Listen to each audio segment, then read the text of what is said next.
Ikaw, kamusta ka dyan? Aside from nilalamigin ka. Aside from Kapit sa patalim. I ended up borrowing money from a guy who has liked me for a long time. Pero may kapalit. He wanted me to spend the night with him. Even before he'd flirt with me. Take me out and give me gifts kahit alam niyang hindi ko siya gusto. He finally got what he'd been wanting from me for years. And while part of me feels guilty and regrets it sometimes, another part of me feels like I didn't really have much of a choice at that time. Papelikula to. Pagkapit sa patalim, napakahirap. Yung parang hindi natin wini-wish yun na mapunta tayo sa ganong situation. Kasi nga parang, Susugatan ka talaga. kasi matalim siya. Pero it's sad talaga. I mean, reality yan para sa madaming tao, di ba? Parang yung mga loyalty tester, di ba? Makakapit ka sa patalim o kakapit ka sa tinidor? Guilty pleasure. A few months ago, my husband started having nightmares about me leaving him. And every time it happens, he becomes extra sweet and clingy. I know the dreams genuinely scare him, but a part of me secretly loves the attention and affection I get. It's the most emotionally close I've felt to him in a long time. And now, I feel guilty. So looking forward to it whenever it happens. Oh my God.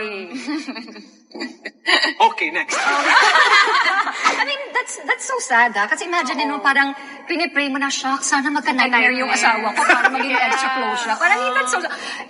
Okay. Oh, it's actually really sad. Ikaw, kamusta ka dyan? Aside from nilalamigin ka. Aside from nilalamig ka. Then, na-imagine ko lang kasi na palagi niyang pinapapanood yung asawa niya ng mga cheating movies. Para talagang sa panaginip na dadala. Para talagang bangumutin para pagkising sweet sa kanya. Sana naman wag mo namang i-wish na mabangungutin palagi. Kasi what if hindi na gumising to, di ba? Kawawa naman yung husband niya. Imagine mo kung every night nagna-nightmare siya. Sabi nila, love has no limits. Mapatunayan kaya natin yan. Let's see if we have what it takes to be a loyalty tester. Magkakaalaman na? Let's Flirted with someone I knew was already taken. No. Paano kung di mo alam? Wag ka na nga. Ay! Drunk call texted my ex. No. Oh, you did? That's so funny. Okay, hindi ko naman sinasabing ngayon ko ginawa, okay? Syempre when I was younger. Search ko nga yung mga ex. Hooked up with an ex. Okay. Next. Dated two people at the same time. No. Can I explain? I was just in a dating, stage. Yeah. So parang, You're having fun. oo, parang I wasn't ready to have a serious relationship. So I dated this guy and ganun. But they all knew. Oh, Wow. Mga ilan po yan. so parang lang, it was just a friendly date. Okay, friendly date lang yun. So, oh my God, nakakahiya. Okay. Flirted with one of my co-stars. Kissed someone who was off limits. Bakit lahat ganito? Ewan ko ba? Okay. Sent someone a Thirst trap. What's a thirst trap? Sexy photo or... Oh, yeah. Ay! A little lang. A little sexy. Ay, hindi kasi ako masexy. Hindi ko kaya yun. I mean, gusto ko na lang magpatawa, gano'n. Hindi ko kaya mag-sexy-sexy. It's not in my vocabulary. Made out with a Oh my stranger. gosh! Nakakaloka to. No. No. Nakakaloka to. Medyo awkward yun. I know, right? Led someone who liked me and rejected them. You rejected them? Led someone and then, that's bad. Fantasize about someone who isn't my partner. No. Went on a date with a friend and told no one. Ay, bakit? Try ka. Nope. Last but not the least. Oh! Broke someone's heart. Yeah. What can you do? Not perfect. We're just human beings. And we're just irresistible. And I got 2 points. I got 3. She won! Congratulations. So I can be a loyalty tester. Dapat ako yun. Anyway, nakakaloka yung revelations. Nako, wala talagang sikretong hindi It's nabubunya. complicated. Ibang usapan na talaga pagdating sa love.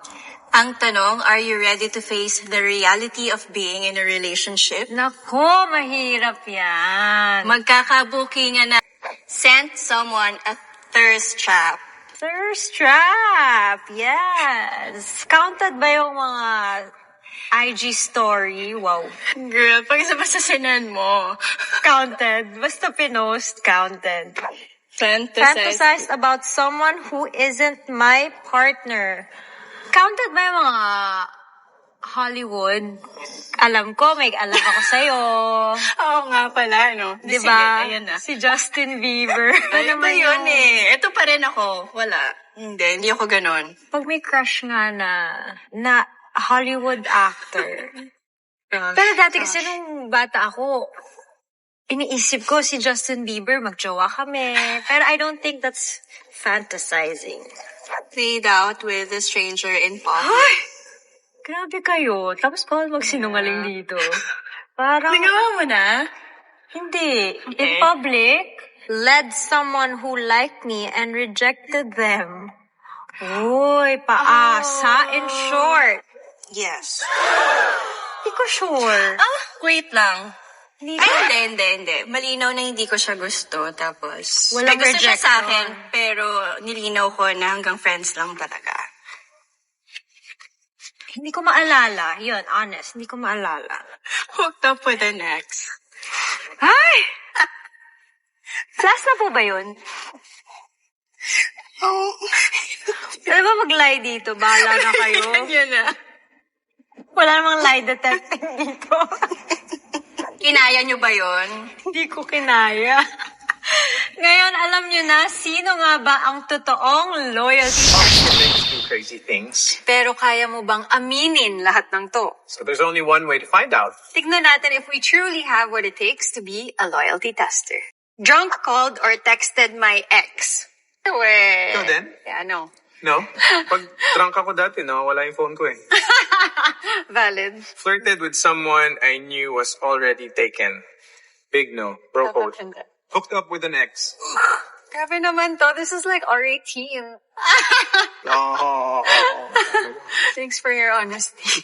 Dated 2 people at the same time. Kasi single ka naman, ganon. Bang, bata pa ako. Flirted with one of my co-stars. Baka ba? I flirted with you. Kaya nga, yan na to na. Ito na ang bunga nun. Kissed someone who was off limits. Malay ko ba? By accident? Kiss the goat. Sent someone a thirst trap. I mean, not necessarily a thirst. Oh, well, yeah. A hot picture is a thirst trap. So, yeah, for sure. Baba. Bakit? What? Ako sa'yo? Yun yun. Oh, di ba? Cute ka, di ba? Papakute ka, or Cute like, ka. diba? Pero wala kang shirt. Made out with a stranger in public. Never ever made out with a stranger ever, period. Stranger in public, no. Uh-oh. Led someone who liked me and rejected them. Damn, that's evil! No, not intention. That is absolute cruelty. Fantasized about someone who isn't my partner. What if it's like Jacob Elordi? Adi yes ka na. Pero dati yan, bago kita na... Pero what if like it's your like Hollywood crush, Harry Styles? Alam mo, sagutin mo na lang ng yes. Kasi pag single ka, lahat naman yun pwede. Si Harry Styles naman yun, di bali? O naman si Jericho Rosales, Mr. Pogi, 1996. Went on a date with a friend and told no one. No. With a friend and told no one. Ay, hindi ba? Siyempre alam ng Barkada group chat yan kasi kukuha ka ng lakas ng loob. Broke someone's heart. Ay, nako. Yeah, probably. Hindi sasadya. Ano? Sorry sa lahat ng mga nasaktan namin. Yeah, sorry guys. Tama, But sorry. you're better off. Oh, you got 6 and I Yes. got 4. So, sa aming dalawa, si Echo ang mas may likelihood na pwedeng maging loyalty tester. Actually, if I had to do it for a very important job, I think I would. You would be good at it. For a very important job, okay? Like a matter of national security. Oh, wow. Just kidding. Pero medyo pinagpawisan ako doon ah. Grabe, na hot seat tayong dalawa. Pero hindi pa dito.